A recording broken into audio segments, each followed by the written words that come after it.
안녕하세요. 대기업 시청자 그리고 SG 주주 여러분들. 저는 SG와 관련해서 여러분들의 투자하시면서 알아야 되는 중요한 이슈와 주가 영향을 미칠 만한 요소들 하나하나 알려드리는 멘토 이진욱입니다. 자, 우리 SG가 지수 하락에 의한 폭락분을 모조리 좀 되돌려 놓고 있습니다. 여전히 이 대장주의 흐름은 좀 다르다라고 볼 수 있겠는데 오늘의 상승 이유 이런 배경들도 좀 함께 알아보는 시간 가져볼까 합니다. 자, EU가 75조 지원금을 우크라이나 재건에 쏟겠다라는 소식이 한 차례 들려왔었고, 이 젤렌스키 역시 이 용토 포기 가능하다라는 또 이슈가 있어서 이런 내용들 오늘 좀 전반적으로 이야기해보는 시간 가져보도록 할게요. 자, 오늘 우크라이나 재건 관련주들이 상승하게 되는 배경을 좀 보게 되면 EU가 3년간 약 75조 원을 우크라이나 재건에 지원하겠다라는 소식이 들려왔습니다. 요거를 바로 지원을 하는 건 아니고 일단은 6조 원 정도를 선지급을 하고 이어서 3년 동안 차례차례 나눠서 보조금 형태로 지원하는 사업이 될 것 같다라는 소식이 들려왔는데요. 일단 뭐 재건주에게 있어서는 뭔가 재건을 지원하겠다, 재건을 하겠다라는 이슈는 반가운 소식일 것 같습니다. 그래서 오늘 해당 이슈로 주가가 좀 상승이 나오긴 했는데 사실 이 이슈는 사실 명분밖에 되지 않는다라고 보고 있습니다. 그게 무슨 말이냐면, 자, 얼마 전에도 EU가 이 우크라이나 재건 관련해서 2조 원 정도를 지원하겠다. 그리고 이거에 러시아 동결 자산을 활용을 해서 우크라이나 지원할게라는 뉴스가 나왔었습니다. 근데 이때 당시에는 크게 뭐 상승이 나오진 않았어요. 근데 이번에는 비슷한 뉴스인데도 불구하고 좀 상승이 크게 나온 이유는 얼마 전에 이제 뭐 미국 경기 침체니 하면서 지수가 굉장히 큰 폭으로 하락을 했잖아요. 그 말인즉슨 재건주에겐 특별히 악재가 없었는데도 불구하고 지수에 의한 하락이 나왔기 때문에 그거를 다시 한 번 더 되돌아가기 위한 그냥 하나의 어떤 이유만 지금 나오게 되면 다 상승이 나오고 있는 어떤 시장 분위기이기 때문에 여기서 호재가 하나 나오니까 주가가 좀 크게 상승을 했었다. 이렇게 좀 보시면 좋지 않을까 싶습니다. 자, 이어서 우리가 또 알아야 되는 중요한 힌트를 얻을 수 있는 뉴스를 하나 제가 가지고 와봤습니다. 자, 8월 1일 날 나온 뉴스인데 젤렌스키가 영토 포기 문제에 대해서 국민이 원하면 가능하다라는 부분을 좀 시사를 했는데요. 지금 현재 이 협상이 제대로 진행되고 있지 않은 부분 중에 가장 큰 게 이 영토 문제입니다.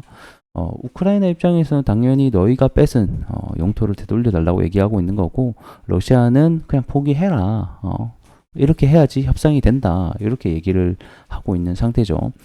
근데 원래 젤렌스키 입장은 그랬습니다. 너희가 뺏은 돌려주기 전까지 협상 절대 없어. 이렇게 얘기를 했었는데 최근에는 이 스탠스가 조금씩 바뀌고 있다라는 겁니다. 이 최근에 있었던 우크라이나 여론조사에 따르면 3명 중에 1명은 용토 떼주더라도 전쟁을 좀 그만하자, 이런 뉴스가 한 차례 나오기도 했었고, 이어서 이 트럼프의 우크라이나 종전 구상 중에 하나가 이 러시아에게 영토를 넘겨주고 새로운 다른 부분에 있어서 지원을 해주겠다, 이런 어떤 현재 여론과 어떤 시장의 뉘앙스가 이쪽으로 좀 흘러가고 있다라고 하는 겁니다. 뭐 비록 우크라이나에게는 안타까운 일이지만 이 재건주에 있어서는 결국에는 이 영토 문제가 가장 중요하고 이런 부분들이 해결이 될 수 있다라는 방안이 흘러간다라고 하면 이 재건주에게는 요것만큼 호재가 저는 또 없다라고 생각이 듭니다. 자, 우리가 과거를 조금 이제 되돌아가게 되면 2022년도 2월 달에 협상 진행을 하게 됩니다. 우크라이나와 러시아가. 근데 이때 당시에 협상이 결렬이 되고 말죠. 이때 휴전 협상이 결렬이 됐던 가장 큰 이유를 보게 되면 뭐 러시아 말에 따르면 그렇게 얘기를 합니다. 우크라이나가 기존 초안을 완전히 뒤엎었다. 요거에 대한 배경을 조금 보게 되면 아마 침공 초기에는 이 러시아가 우크라이나 수도 키이우까지 진공을 하게 됐어요. 그래서 우크라이나가 위기에 처하니까 적극적으로 협상에 임을 했었는데, 근데 이 키이우 전역에서 이 러시아가 작전 실패로 퇴각을 하자 이제 국면이 바뀌게 되는 거죠. 말 그대로 각자의 좀 셈법이 달라지게 된 겁니다. 이렇게 협상 도중에 판세가 바뀌니까 우크라이나는 점령지 문제에 있어서 양보를 거뒀습니다. 그래서 처음에는 우크라이나 젤렌스키가 이 주민의 목숨과 영토 모두를 확보할 수 없다, 이렇게 좀 얘기를 하면서 영토 문제에 대해서 러시아 가져가라, 이런 식의 어떤 뉘앙스를 풍겼다라고 하면, 이렇게 러시아가 퇴각을 하게 되자 이거 안 줘도 되겠는데, 이렇게 좀 생각을 하면서 협상이 결렬이 됐었던 것이거든요.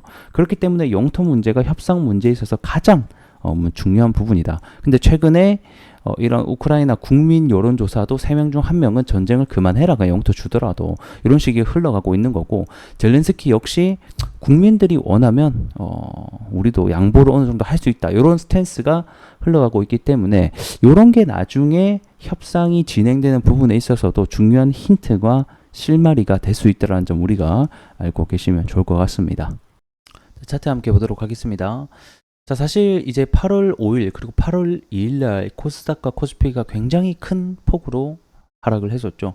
뭐 코스닥은 14% 빠지고 모든 종목들이 거의 뭐 20%, 삼성전자가 10% 빠지는 뭐 날이었기 때문에 이런 거대한 낙폭에 의해서 일단 주가는 떨어졌었고, 그 뒤로 다음 날 바로 28% 회복을 해주는 것을 보면서 이 종목은 참 강한 종목이긴 하구나라는 또 생각을 한편을 하게 됐습니다.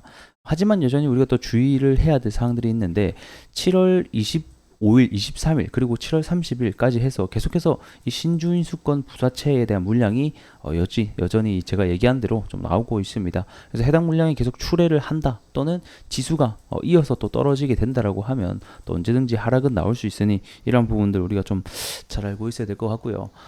일단은 지수 자체가, 자, 코스닥이 13% 떨어지고 나서 이 미국에 대한 경기 침체가 그리고 이런 부분들이 일시적으로 완화가 되면서 주가가 지금 올라가고 있는데, 한번 이렇게 추세가 무너뜨리고 나서 다시 한 번 더 또 내려갈 수 있는 부분들이 있기 때문에 항상 이런 부분들을 우리가 잘 염두하고 있어야 될 것 같고, 만약에 지수가 다시 한 번 더 폭락이 나온다라고 하게 되면 어느 정도 좀 현금에 대한 부분들도 우리가 좀 잘 대비를 해줘야 되지 않나, 이렇게 생각이 듭니다. 어쨌든 간에 재건주는 11월 달까지 뭐 해당 이슈와 그다음 평화회의 일정 이런 부분들이 있기 때문에 우리가 관련된 이슈를 항상 잘 추적하면서 대응을, 매매 전략을 좀 짜보도록 하겠습니다. 자, 오늘 영상은 여기서 좀 마무리를 해보도록 하겠고, 우선 또 다음 시간에 더 나은 내용으로 인사드리도록 하겠습니다. 고맙습니다.